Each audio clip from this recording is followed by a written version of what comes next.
세상에 즐거운 오락들도 많지만 우리가 성경 말씀 읽고 듣고 생각하고 나눌 때 어떤 오락보다도 정말 우리 심령의 즐거움과 재미남이 넘치게 하여 주옵소서. 아멘. 말씀의 사람, 말씀 상고의 사람, 말씀 쫓아가는 사람 되기를 수십 년을 사모하고 왔으나 온전히 다 이루지 못한 이 시기에 다시 새 출발하여 있는 그들의 말씀을 먹는 즐거움을 우리 모두가 함께 나누도록 도와주시옵소서. 아멘. 감사하고 예수 이름으로 기도드렸습니다. 아멘. 이게 진짜 개그 콘서트보다 재미있어야 정상인데요. 근데 좀 부끄러운 얘기지만 김비서가 왜 그럴까 보다는 좀 덜 재미있는 것 같아요. 저희 집사람이 저 비서처럼 이렇게 돼 있고 있다가 결혼을 했거든요. 그래서 우리 얘기라고 제가 좀 열심히 봤습니다. 김비서가 왜 그럴까.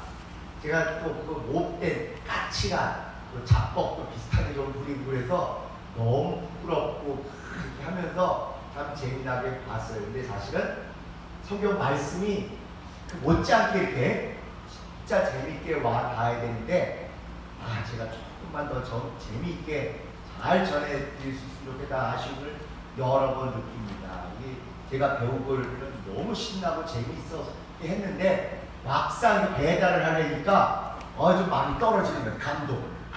배우고 체험하고 그럴 때는 이보다 한 서너 배는 더 즐거웠던 것 같아요. 지난 주에는 이제 청년부도 다 같이 그래서 너무 이거 그들에게 길게 하면 재미없어 할 것 같아서 일부러 툭 띄어서 갔습니다만은 그래도 우리 작년부 할 때는 중간에 건너뛰었던 거 다시 자세하게 시시콜콜이 이렇게 한번 보면서 넘어갔으면 좋겠습니다. 창세기 34장 가슴 아픈 사연을 한번 보도록 하겠습니다. 디나가 고탈을 당했어요. 이게 옛날 일인 줄 알고 요즘 세상에 못지않게 더 많아서 참 가슴 아프죠. 멀리 갈 것도 없는 얘기긴 하지만 이게 모든 성경의 주요 사건들은 첫 문장이 엄청 중요합니다. 두두둥 하고 배경음악이 깔려 나오면 첫 문장이 중요해요. 첫 문장에 딱 뭐라고 돼 있어요? 34장에 보면 창세기 레아가 야곱에게서 낳은 딸 디나가 거기까지 뭐 그럴 수 있다고 쳐요. 그 땅 여자를 보러 나갔더니 우리마저도 사실은 성경을 볼 때 남성 중심으로만 보지 않습니까? 그러니까 야곱이 자녀가 몇이나 보면 볼 것도 없이 12 수컷만 따진다 이거예요. 이 무남동녀 이 디나가 얼마나 귀하고 얼마나 사랑받았겠어요. 오빠들이 얼마나 잘 돌봐주고 관심이 없어. 왜? 목사들이 전부 남자니까. 이 여자 신경도 안 쓰고 이 여인에 대해서 설교도 전혀 안 하는 것입니다. 근데 12난 그 중에 딸 하나가 딱 있었으니 이름이 디나야. 얼마나 소중하고 귀하겠습니까? 근데 그 땅 여자를 보러 나갔더니 이 분위기가 심상치 않은 거예요. 항상 이런 얘기는 앞에 얘기에 정반대되는 비교하는 얘기가 있는 것입니다. 앞에 아빠인 야곱이나 또 외삼촌, 큰아버지인 에서가 전부 결혼 문제 때문에 부모의 근심이 됐었지 않습니까? 에서가 그 땅 여자들을 취해가지고 결혼을 했는데 자기 엄마 아빠가 왜 이방 여인을 부인으로 얻은 거 보고 근심했더라. 그러니까 나중에 또 사고를 또 쳐. 또 유대인 여인을 또 가르치를 거기서 멈췄어야 되는. 반면에 야곱은 장자권을 도적질해가지고 도망갈 때 또 거짓말로 일반되게 거짓말을 하잖아요. 죽을까봐 도망가면서도 핑계를 대기를 에서가 이 땅 여인하고 결혼한 거 당신 보기에 좋지 않았지 않습니까? 하고 엄마 리브가가 얘기한 다음에 저 우리 고향 바다나람에 가서 그 우리 같은 민족 여인을 아내로 맡는 게 좋지 않겠습니까? 해가지고 좋다 그게 맞다 하고 다른 것처럼 거짓말을 해서 이제 도망갔어요. 분명히 자기들도 그 땅 여인들하고 그 땅 자녀들하고 섞이면 안 좋다는 걸 알아요. 그래서 상종을 안 하고 있는데 아이 귀하디 귀한 디나라는 딸이 그 땅 여자들 구경하려고 나갔다니까 벌써 이게 그림자가 쭉 치는 거예요. 배경음악이 벌써 심상치 않게 이렇게 나오는 거죠. 성경은 이렇게 연습처럼 보라고 수십 번 말씀드렸어요. 살아있는 진짜 생생한 현실 얘기로 보셔야지 몽화로 보시면 절대 안 돼요. 자, 그 땅 여자를 보러 나갔더니 이방 족속인 히위 족속 중 하몰의 아들 그 땅 주장 세겜이 그를 보고 끌어들여 강간하여 일방적으로 그냥 겁탈했다는 얘기죠. 그런데 하고 나서 몹쓸게 버리는 사람도 있지만 또 그 마음에 드는 사람도 실제로 그 현실에 있지 않습니까? 일단 사고를 쳤지만 그 마음이 깊이 야곱의 딸 디나에게 연연하여 마음이 끌려서 그 소녀를 사랑하여 그의 마음을 또 말로 위로해. 몹쓸 듯하고 버린 게 아니라 그나마 양심이 있어. 계속 이제부터 나오는 건요, 오히려 불신자들이 더 믿음의 얘기, 믿음의 태도를 보이고 택함받은 유대인들이 오히려 더 대놓고 불신앙을 하는 얘기들이 계속 나오기 시작합니다. 지난 1년에 우리가 겪는 일들을 보면 과연 우리가 함께 신앙생활했던 기독교인의 모습이 많은 것들을 깜짝깜짝 놀랄 만한 이상한 장면들을 보지 않습니까? 아주 성경 출연적이에요. 그래서 우리가 책임을 지겠다. 이런 선을 넘는 것 자체는 일단 좋은 건 아니지만 진짜 그것을 책임지려고 하는 건 좋은 것입니다. 그래서 청년부들 같은 경우에 어쩔 수 없이 서울에서도 얼마나 많은 접촉사고가 있었겠습니까? 그럴 때 그거 가지고 혼내고 이럴 게 아니라 진짜 막 충동 때문에 범죄적으로 한 거는 뜯어 말려야 되지만 교육자들이 봤을 때 아이들에게도 마음이 있고 그러면 그것조차도 하나님이 연결해 주신 걸로 잘 달래서 진짜 양쪽이 다 책임감 있는 어른답게 결국 결혼을 하고 부부가 돼서 자녀도 낳고 이런 커플들이 꽤 많습니다. 그러니까 신앙을 율법적으로 볼 때는 딱 두부를 자른 것처럼 딱 잘라서 네모네 동그래 그거 단면 보고 끝내는 게 율법적 사고방식이에요. 그 순간 너 이렇게 허락받지 않고 접촉사고 났어? 너희 죄졌어? 이러면 이게 율법적인 정죄다.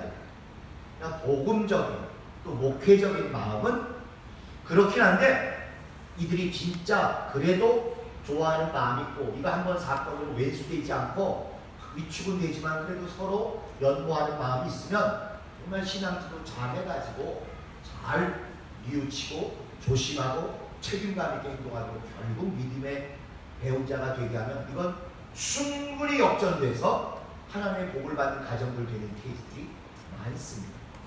대놓고 또 이거 연계해서 막해 이러면 안 되겠죠? 그러나 적어도 목회라는 게 복음이라는 게 순간 딱 잘라서 이건 세모, 이건 동그라미, 이건 X 이건 복음이 아니야. 이건 율법이에요.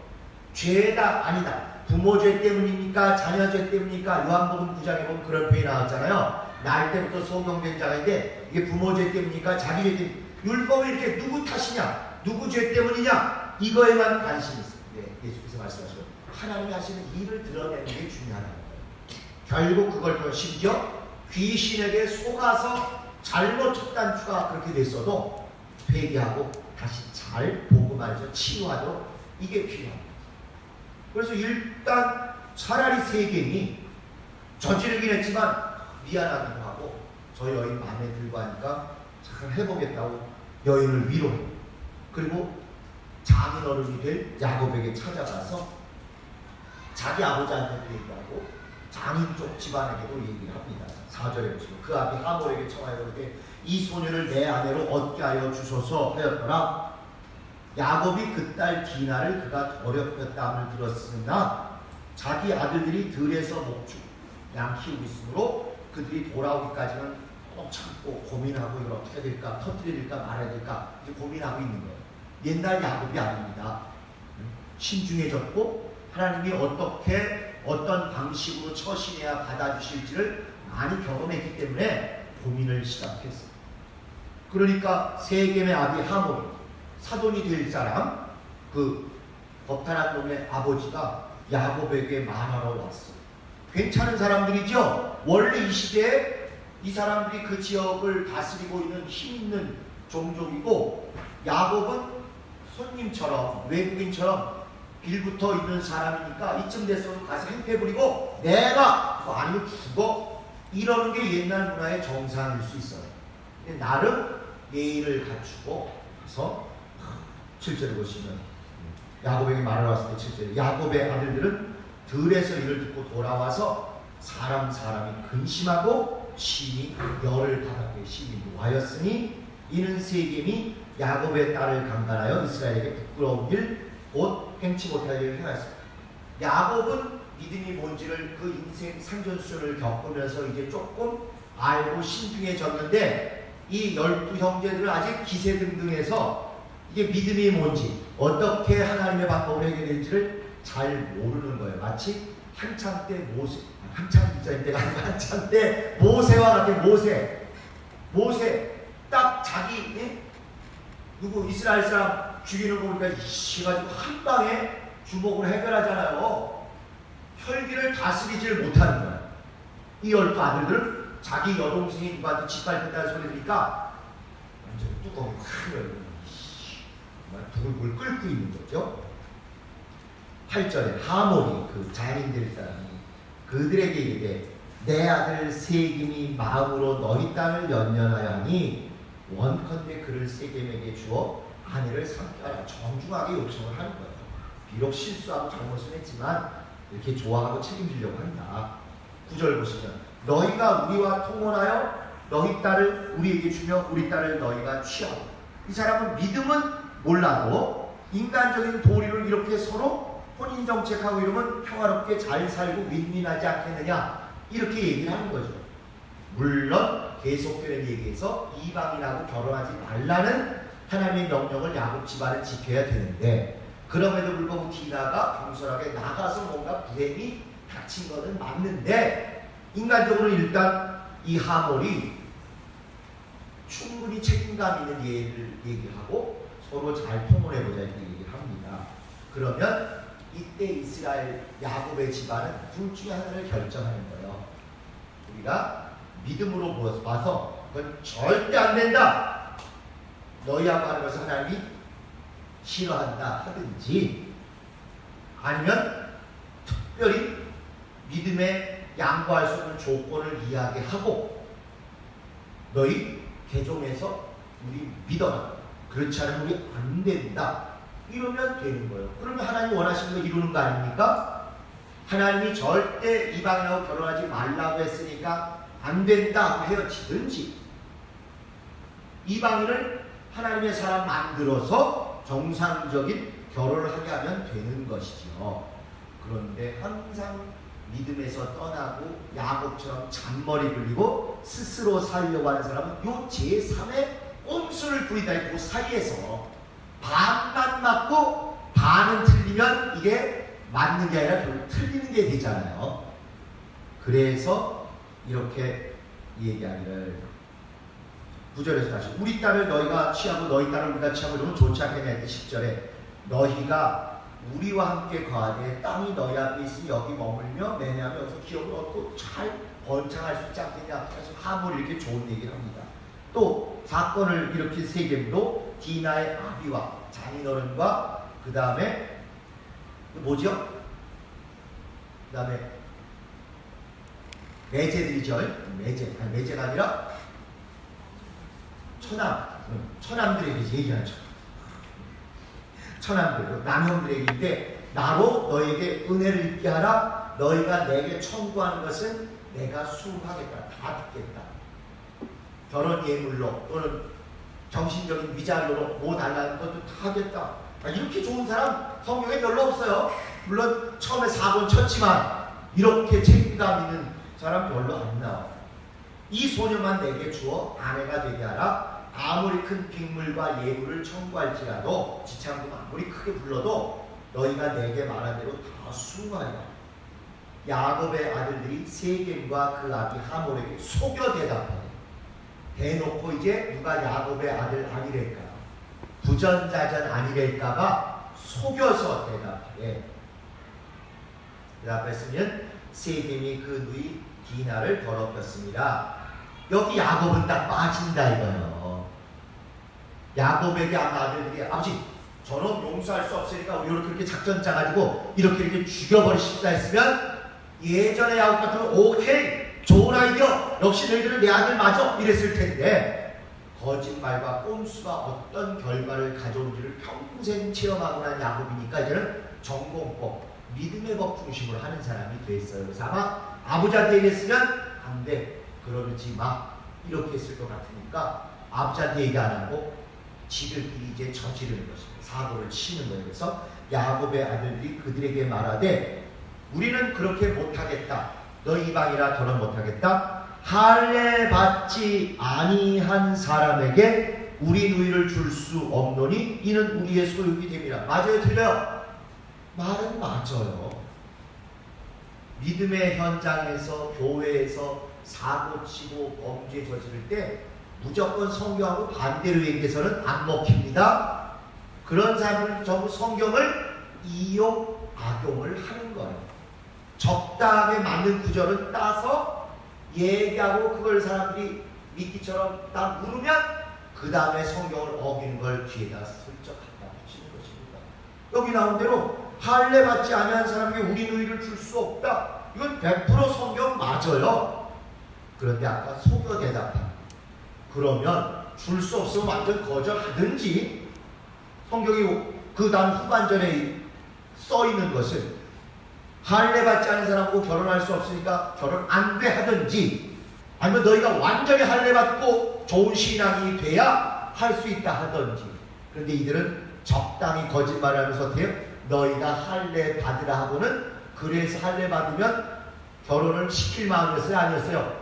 전혀 그 마음 없지요. 할례 받고 통증으로 고통을 겪을 때 죽일 생각이 처음부터 있었던 거예요. 결국 아버지 야곱이 평생 해먹던 그거 적당히 속여가지고 뒤통수 치는 거 꼼수 부리는 거 그걸 해보겠다는 것입니다. 자기 힘으로 뭔가 문제를 뒤집어 보겠다는 거예요. 그것도 딴 거 아니라 꼭 이렇게 중요한 범죄 지을 때마다 누구 이름을 걸고 들어갔다고요? 하나님 이름을 걸고 들어갔잖아요. 여기도 딴 거 아니라 하필 신앙 중에 구약에서는 제일 중요한 하나님의 이름으로 이루어진 게 할례 아니겠습니까? 신약 같은 우리 침례인 것처럼 다른 것도 아닌 여호와 이름을 걸고 하는 할례로 사기를 치는 거예요. 부전자는 확실하죠? 유전자가 할 필요 있어요? 없어요? 없어? 똑같아? 어쩜 그 노하우를 그대로 전수받았는지 결정적일 때 전반전은 성경 딱 믿음 딱 하나님의 역사 딱 들이대고 후반전은 사기치기해서 하나님의 이름 딱 걸고 들어가서 사기를 치는 그래가지고 딴 것도 아닌 믿음의 가장 중요한 할례를 가지고 거짓말을 해서 하나님의 이름을 모두 망령되이 일컫는 거죠. 요즘도 보면 개혁에서 뭐 광고하거나 할 때는 하나님의 이름 절대 안 걸고 들어갑니다. 그럼 거짓말하려고 거짓말이니까 부끄러울 거나 후한 때문에 안 걸고 들어가는 게 아니에요. 저희는 처음 시작할 때부터 변호사들한테 혼났다니까 제가 목사님 절대 거짓말이나 이상한 것을 섞으시면 안 됩니다. 여자 변호사인데 교회 다니시는 여자 변호사 너무 부끄러워가지고 얘가 그래도 이렇게 좀 하면 안 되겠다가 왕창 깨준다가지고 교기업 가서도 절대 우리는 불리해도 거짓말하면 안 됩니다. 그건 하나님이 당장 못 싸우면 이길지 모르지만 하나님이 절대 우리 편 안 되십니다. 절대 거짓말하면 안 되고 또 그렇고 하나님 이름 함부로 걸고 들어가는 망령되이 그러면 안 됩니다. 그래서 우리는 무슨 광고라건 공고라건 하나님의 이름 들먹거리지 않습니다. 근데 저쪽에서 설교하거나 뭐라 했는데 꼭 하나님 이름 걸고 들어가요. 하나님도 못 찾으신다부터 시작해가지고 그건 일단 미혹되면 이렇게 죄를 범할 때마다 결정적일 때마다 하나님의 이름 스스럼 없이 이렇게 걸고 들어가는 게 성경의 아주 일상적인 죄의 모습입니다. 아니나 다를까 이 아들들조차도 대놓고 거짓을 할 때 가장 소중한 믿음의 사건이 할례 가지고 거짓말, 싸운 거 가지고는 안 좋을 테니까.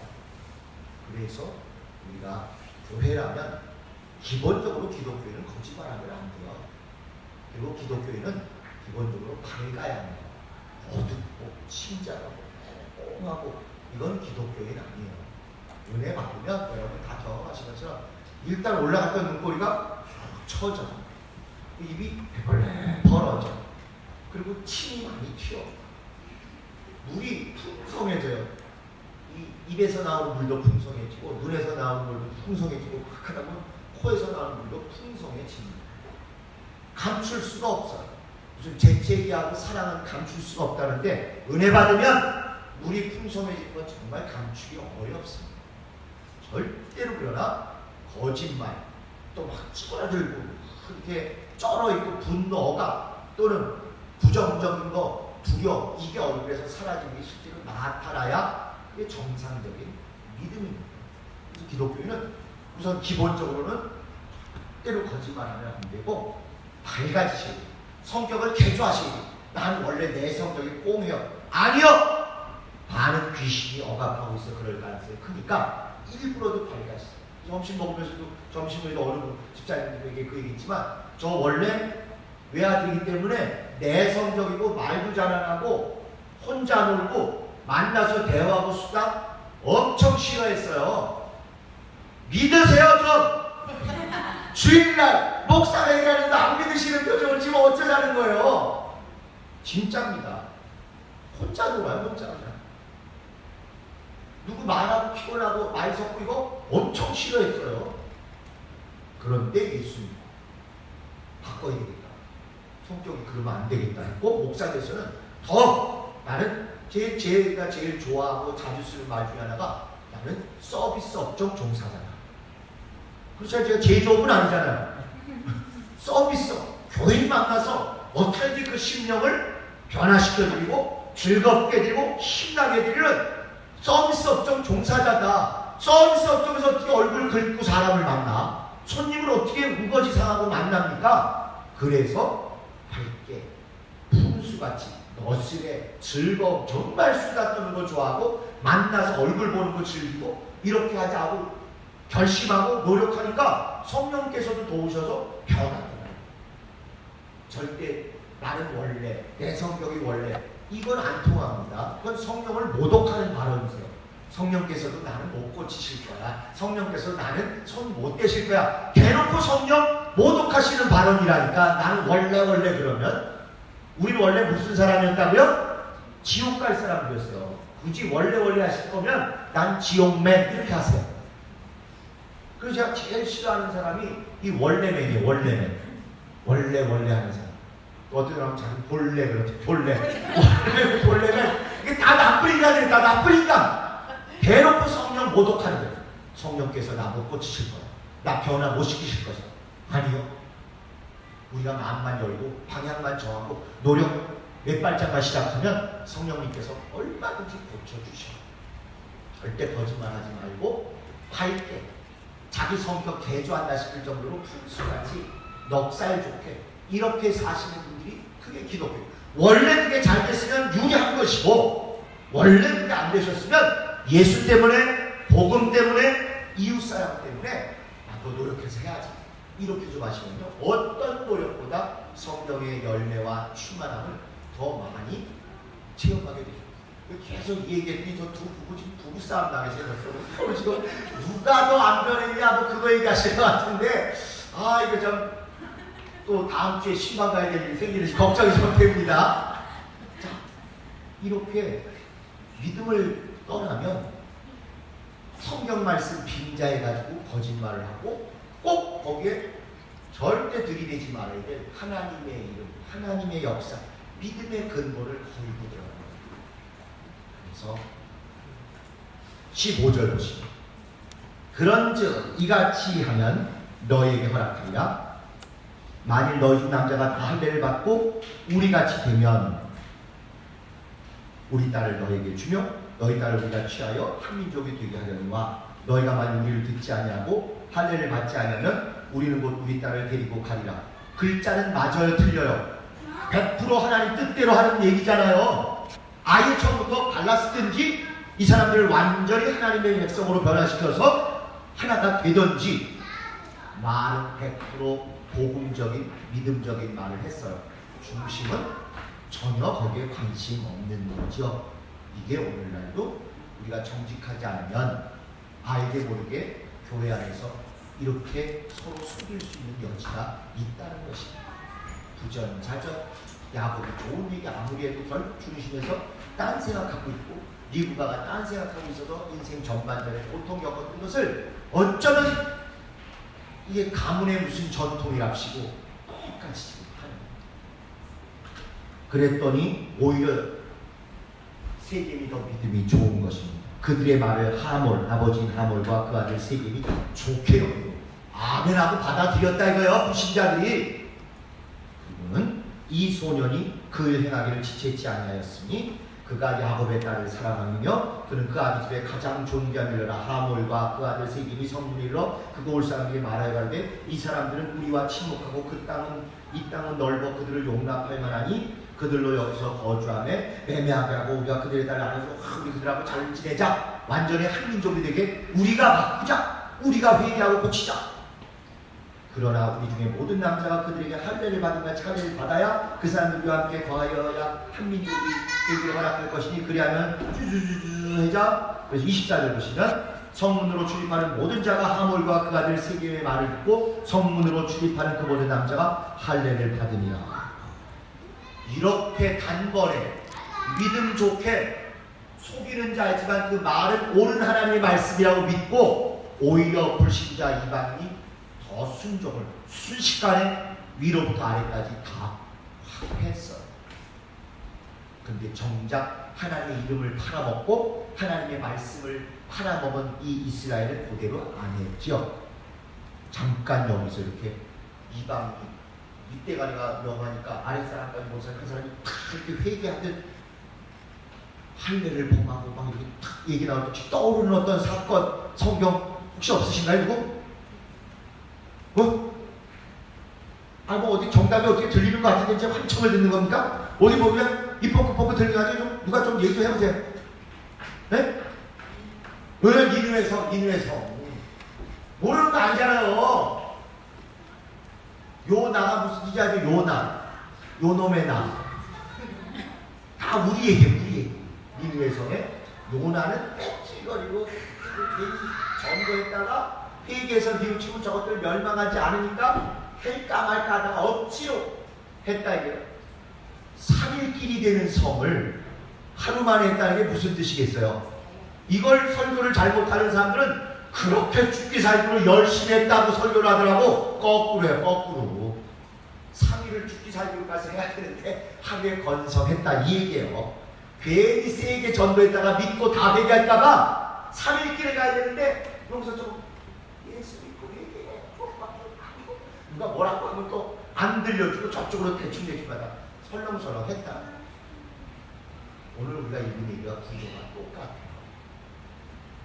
어쩔 수 없이 하나님이 회개를 전하라 그래서 요나가 니느웨의 회개를 전하긴 했지만 신령을 다해서 진심으로 한 게 아닌데 오히려 회개 안 하고 자기는 전파를 해서 책임은 모면하고 저놈들은 받아들이지 않아서 폭삭 망하면 님도 보고 뽕도 딱 이거 아니겠습니까? 그러기를 원했는데 저것들이 헷가닥하고 회개해버렸잖아요. 그것도 왕이 선포하니까 모든 백성과 짐승까지 위로부터 아래까지 다 회개했잖아요. 그러면 요나가 기쁘다 하나님 역사하셨다 이래야 믿음인데 안 그랬죠. 목소리 더 낮출 거예요. 괜히 들리게 해가지고 그랬구나 해서 나중에 회개하고 그거 말고 씩씩거리는 얘기가 또 그 다음에 요나서 마지막 장에 나온다 이런 걸 보면서 이게 동시에 딱 떠오르셔야 된다는 것입니다. 그래서 거짓말로 하나님의 말씀의 뜻 그런 마음도 없으면서 할례 받아야 우리가 하나 될 수 있어. 그게 하나님 뜻이야. 이제 툭 던졌는데 오늘 진심은 하나도 없으면서 이 얘기를 했더니 오히려 위로부터 아래까지 어떤 이스라엘 민족보다 더 한단 그 말씀을 받아들이고 믿고 회개를 했어요. 그리고 할례를 받았습니다. 그리고 그 할례 수술 통증이 워낙 커서 이게 한 3, 4일 이상 간이 지금 어그적어적 하는 거 아들 키워보신 분들도 아실 겁니다.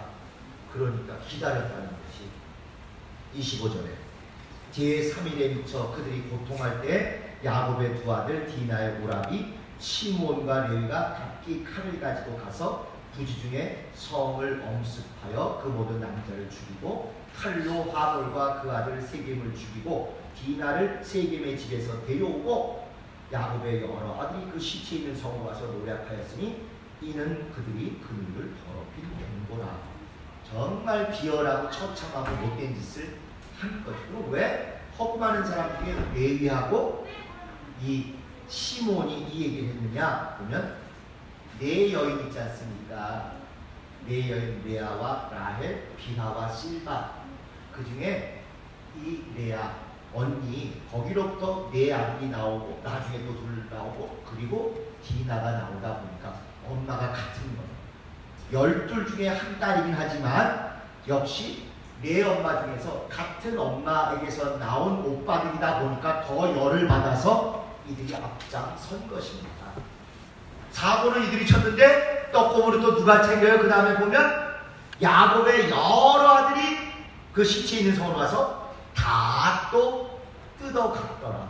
도적질에 만들어. 하여튼 나쁜 일 안 되는 이렇게 마음이 착착 맞는다니까요.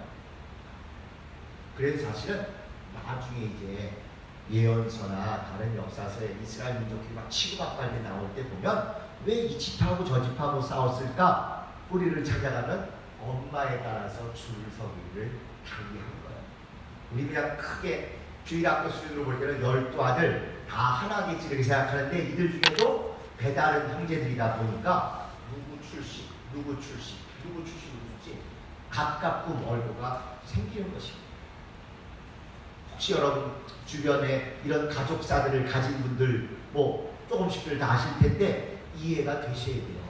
아무 그런 거 그러냐 예수 안에 들어왔으니까 다 해결받고 다 은혜받고 할 수만 있으면 좋은데 그 전에는 그래도 사람의 아픔이라는 게 있고 또 인간 사회에 이런 조선시대 때부터 우리 사회에 쩔어있는 그 남존여비며 또 척척관계 정실부인과 소실관계 또 그 다음에 제대로 된 아들과 소실에서 난 아들고 이런 가슴 아픈 사연들이 다 있지 않습니까? 이해해주고 감싸주고 위로해주고 은혜를 끼치기까지 이렇게 잘 해주셔야 돼요. 성경에 나온 이 12형제도 순간순간은 서로 으르렁거리고 이합 집산이 엄마에 따라서 달라질 정도로 이런 일이 하나님의 감추자고 다 써놓으신 거예요.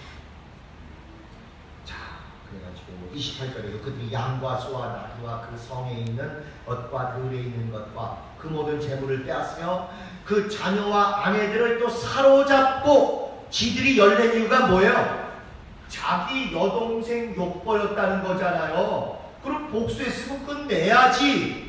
이게 발동이 죄의 발동이 제대로 걸리니까 공짜다 싶어가지고 물건만 가져가는 게 아니라 이제 지들이 오히려 당해서 하지 말아야 될 그쪽 여자들을 약탈해다가 놔두겠음을 예고한 것입니다. 그 자녀와 아내들을 사로잡고 집 속의 물건을 다 노략하지. 여러분이 아시는 대로 성경에 어느 정도의 보복은 오히려 하나님의 뜻이지 않습니까? 잘못한 것에서 보복을 꼭 해야 그게 율법 지키고 이해는 이 눈의 눈으로 해야 주님 뜻대로지 용서할게 이건 주님 뜻이 아니에요. 율법 어기는 것입니다. 그런데 지금 야곱의 아들들은 이중으로 악을 행하고 있는 거예요. 하나님의 이름을 망령되이 일컬어서 가장 중요한 할례라는 도구를 가지고 사기를 쳤잖아요. 살인을 하고 죄악을 범하는 데 썼죠. 또 보복을 하더라도 당한 한 여인이 당했으므로 그 집 하나만 어떻게 끝냈으면 되는데 아주 그 족속을 다 죽여버리고 남자들은 할례 때문에 고통받는 거 다 죽이고 남자 없어진 부녀나 자녀들은 다 갖다가 또 몹쓸 용도로 쓰는 이중으로 잘못을 하고 있습니다. 이 피비린내 나는 보복을 했으니 칼이 떠날 수가 없는 거겠죠. 그 이후에 자 이걸 이제 나중에 야곱이 들은 거예요. 30절 아버지하고 얘기해봐야 아버지가 요새 은혜 받고 변화돼서 안 찬성 안 할 것 같은 아버지 왕따 시키고 장성한 아들들끼리 사고 쳤어요. 우리 안효선 집사님, 그래도 집사님에는 이런 일이 없겠지만 다른 집들이 있습니다. 이게 엄마 아빠 왕따 시키고 있어요. 우리가 아이들을 잘 키우고 진짜 은혜 안에 믿음 안에 잘 양육해야 될 이유가 필요한 게 이게 적나라하게 나옵니다. 그래가지고 아버지 몰래 사고 치고 나니까 아버지가 나중에 알고 있어요. 30절 야곱이 시몬과 레위에게 이르되 너희가 내게 화를 끼쳐 나로 이 땅 사람 곧 가나안 족속과 브리 족속에게 냄새를 내게 하였도다. 나는 수가 적은즉 그들이 모여 나를 치고 나를 죽이리니 그리하면 나와 내 집이 멸망하리라. 그들이 가로되 그가 우리 누이를 창령같이 대우하며 가니까 뭐 씩씩대고 이렇게 아버지한테 대들고 불행이 있다는 여기서 딱 그 다음을 기대하다고 멈추는 것입니다. 그러니까 왜 이런 불행한 얘기가 여기 섞여 있을까? 왜 이게 굳이 이렇게 자세하게 성경에 기록되었을까? 그건 야곱 이야기 그대로예요. 목적으로 해서 수단 방법 가리지 않고 거짓말하고 심지어 그 거짓말에 꼭 성경 그럴듯하게 인용하고 하나님 이름 끌어들여다가 사기치듯 이렇게 하면 하나님 거 반드시 기억하셨다가 뒤집어 푸시는 것을 야곱은 당해서 아는데 이게 제대로 양육이 안 되면 이게 그대로 가풍처럼 되는 거예요. 그 가정마다 진짜로 집집마다 우선하는 가치관이 다르더라고요. 돈이 최고, 어떻게 돈 벌어? 너는 절대 돈 없어 서름 당하는 일 겪으면 안 돼. 아주 어려서부터 엄마 아빠한테 이 얘기만 들으면 그대로 됩니다. 근데 그렇지 않고 선비는 아무리 목이 말라도 길거리에 있는 흙탕물 그냥 막 개같이 넣고 안 돼! 이런 교육을 철저히 배우면 비록 좀 억울하고 힘들게 살아도 절대로 비굴하게 살지 않도록 아이들이 그래도 정신 차리고 살게 되는 거예요. 야곱 집안은 목적으로 해서 수단 방법 가리지 않고 막 꼼수, 거짓말, 심지어 하나님 말씀 인용해가면서 하나님 말 이름 대가면서 맹세하면서 이게 가문의 전통처럼 되니까 아비가 평생 그러다가 아비의 철들었는데 불구하고 자식들은 여전히 그 길을 가고 있더라. 그러므로 복음적으로 보면 각자 은혜 받고 각자 구원받고 각자 거듭나게 노력 안 하면 아무리 엄마 아빠가 훌륭해도 아들 딸이 저절로 되는 것은 아니다. 그걸 보여주는 거예요. 그래서 우리 집사님들은 그래도 우리가 예수 만나고 어떻게 살아야 되겠다는 가치관은 세상에 물들지 않고 바로 잡은 건 맞는데 문제는 나는 그렇게 살았는데 잘 되라고 주일학교부터 데리고 다니는 우리 아이들이 과연 나같이 최소한 나 정도는 앞으로 살아줄 것인가 정신 바짝 차리고 노력하지 않으면 실제 쉽지 않습니다. 오히려 내가 열심히 믿음으로 생활했던 것이 그들이 보기엔 답답하고 승질나고 열통 터지는 그런 모습으로 비추었을지도 몰라요. 그래서 대화하고 목사 아들들이 대학교 갈 때 정하는 거 딱 두 개 중에 하나라니까요. 경영대 아니면 신학과예요. 왜 그러겠어요? 아버지가 목사짓 하느라고 너무 힘들고 고통 쓰고 돈도 없고 그냥 절대로 난 돈 벌어야 되겠다. 교회는 안 갈 수는 없지만 교회에서 보니까 돈 많이 버시는 장로님이 최고더라. 아버지한테 큰 소리 뻥뻥 치고 교회에서도 막 돈 펑펑 내고 인기 좋고 돈 많이 벌어서 장로 돼야지 절대 목사는 안 되겠다 해가지고 목사 아들들이 거의 대부분이 경영대에 가요. 그 중에 그래도 소수가 나는 그래도 좋은 목사 돼야 되겠다 하고 이제 신학교 가는 아들들이 몇 있죠. 이 대목에서 저희 아들 둘은 어디를 갔을까요? 네? 저희 아들 둘은 어디를 갔을까요? 여러분 주일날은 진실만을 말하세요. 눈치 보고 여러분 무슨 정치 선거에 나가실 것도 아닌데 어디 갔을까요? 둘 다 경영대 갔습니다. 난 아빠같이 안 살네. 아빠같이 저렇게 안 살고 좀 제대로 돈 벌어서 엉뚱거리고 살게 돼.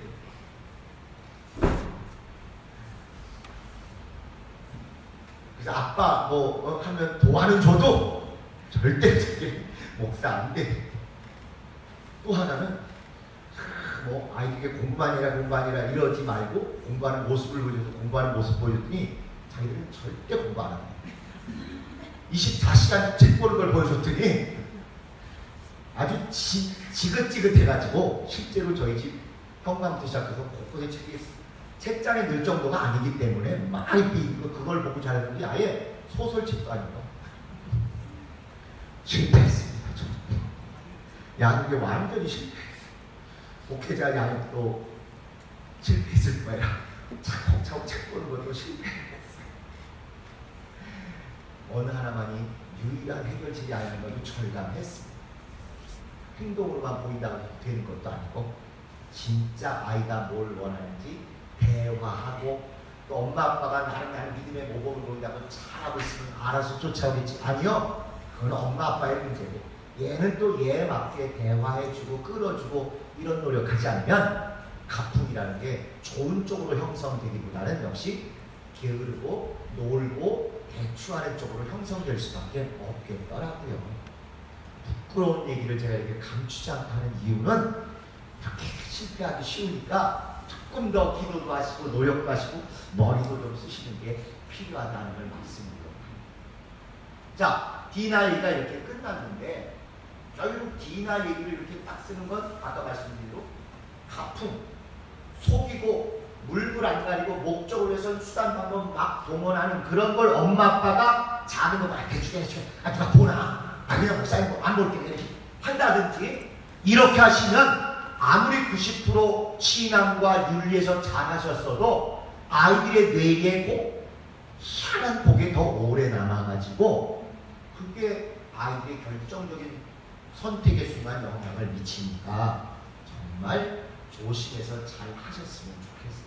야구 변화된 다음에 낳은 아이인데도 불구하고 이렇게 속이고 목적을 위해서는 막 신앙, 성구 막 들이대고 하나님 이름 망령되이 말 끌어가면서 할례를 통해서 속임수를 쓰고 저주를 퍼붓는 이런 일들. 그래서 그 집안이 앞으로 칼이 떠나가지 않게 되는 이런 일도 한다. 또 하나는 그걸 통해서 야곱의 일이 계속 진행되는 것도 보여주지만 지난주에 말씀드린 것처럼 진짜 장남이 누구냐 예선전으로 탈락시키는 일을 했다는 것입니다. 영적으로 최고 장남이 될 수 있었던 레위. 실제로 레위는 장남의 영적으로 그러니까 여러분 기억하시는 대로 출애굽 때 장자가 안 죽었잖아요. 이스라엘은 대신 하나님은 너희 다 죽을 건데 안 죽었으니까 내 거다. 근데 각 집안마다 장자 다 데리고 오면 헷갈리니까 아예 도매금으로 레위인을 다 장자로 내가 받고 나머지에 대해서는 숫자 맞춰본 다음에 레위인이 조금 부족하니까 현찰로 더 내서 맞추자 이런 얘기도 나온다 이거요. 그래서 영적으로 레위가 장자에게 분명한데도 불구하고 장자권을 못 받은 이유는 뭐냐? 이렇게 해서 예선 탈락하는 거예요. 요 직전 장에는 루벤이 서모 비라하고 사고 치는 바람에 1번 탈락. 육체로 12 중에 제일 먼저 태어난 루벤 그래서 탈락. 장자권 탈락.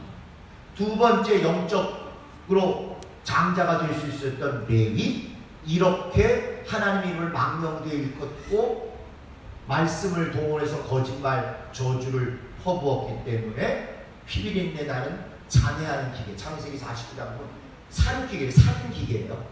그래서 장남 예선 탈락.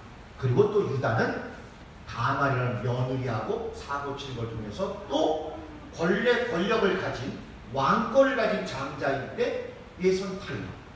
결국 모든 유혹을 뿌리치고 하나님의 신본주의대로 하나님이 알아서 자기 때 하실 거야. 나는 그거 가지고 왈가왈부 하거나 내 잔머리로 꼼수 부리지 말고 순종만 하면 돼 하고 결국 아브람도 이삭도 야곱도 못했던 그거를 100% 이룬 요셉이 장남이 돼가지고 2배의 장자권을 따르는 2배의 축복을 두 지파 몫을 받게 된 것입니다.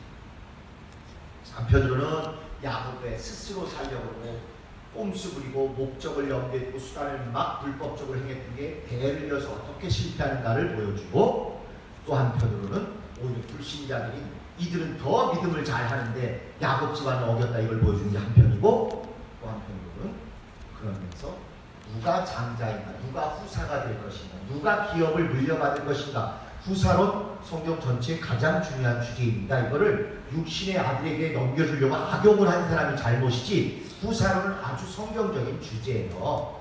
그래서 누가 장자권을 물려받을 후사가 될 것이냐, 루벤 탈락, 여기서 레위 탈락, 그럼 37장 가면 38장 가면은 유다 탈락, 그리고 나서 요셉이 당첨, 이렇게 되는 거죠. 오나스 한 가지만 더 말씀드릴게요.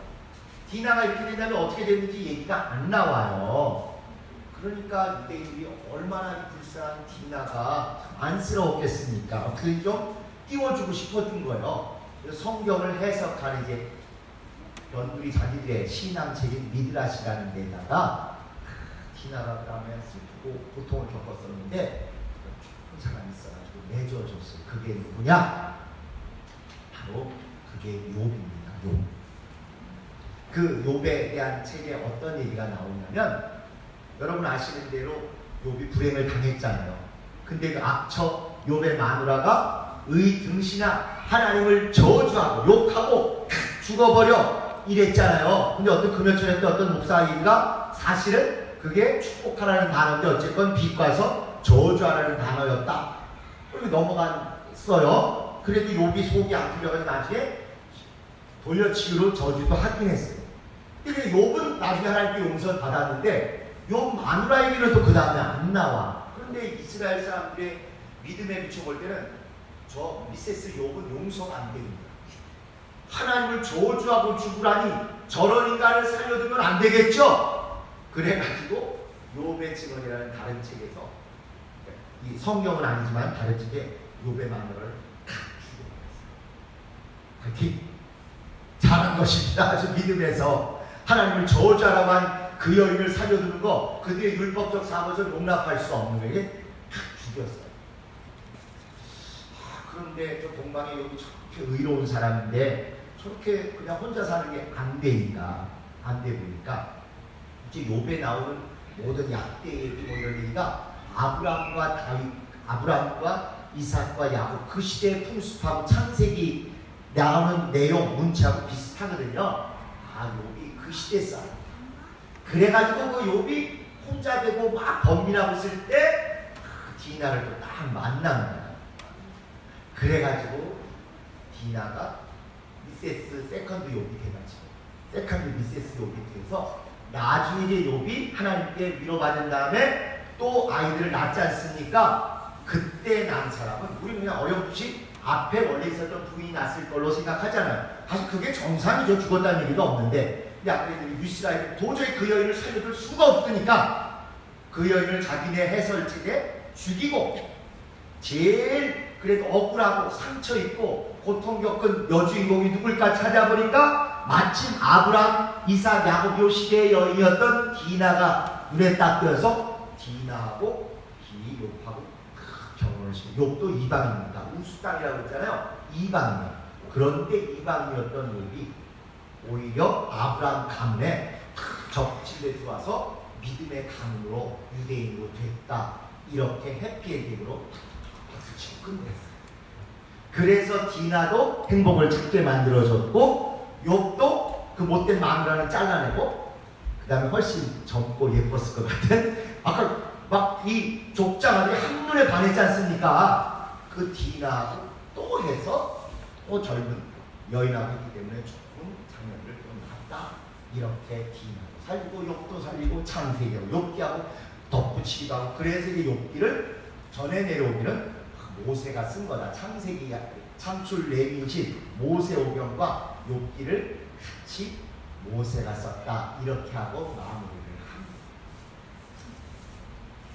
근데 이런 얘기를 하면 사람들이 이게 또 성경에 있다고 생각해요. 분명히 성경 아니라고 말씀드렸는데도 불구하고 한 1년 지나면 성경에 남아있다고 또 가서 얘기한다니까. 그러니까 아브라함이 왜 하나님께 택한 바냐면 아브라함 아버지가 우상 만드는 그런 사람인데, 아브라함이 그걸 다 때려부시는 믿음을 보였기 때문에 너는 믿음의 조상이 되면 좋겠다고 하나님이 택하셔서 믿음의 조상으로 만들어줬다. 창세기에 나와 있다. 또 이런 얘기 한다니까요. 없어요, 창세기에. 아까 얘기한 대로 아브라함이 왜 택함 받았을까 궁금하니까 창세기 말고 성경을 해설하는 자기들 미드라시라는 그곳에다 이런 얘기를 또 쓰는 것입니다.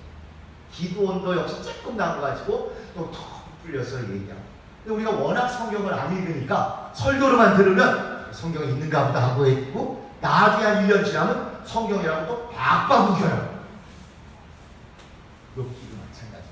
욥은 욥대로 디나이드 이렇게 성경에 나오는 우리까지인데, 이 안타까운 믿음의 성배들이 너무 고통만 겪고 끝난 것 같아가지고 해피엔딩을 위해서 잘 결합시키겠다 하는 것입니다.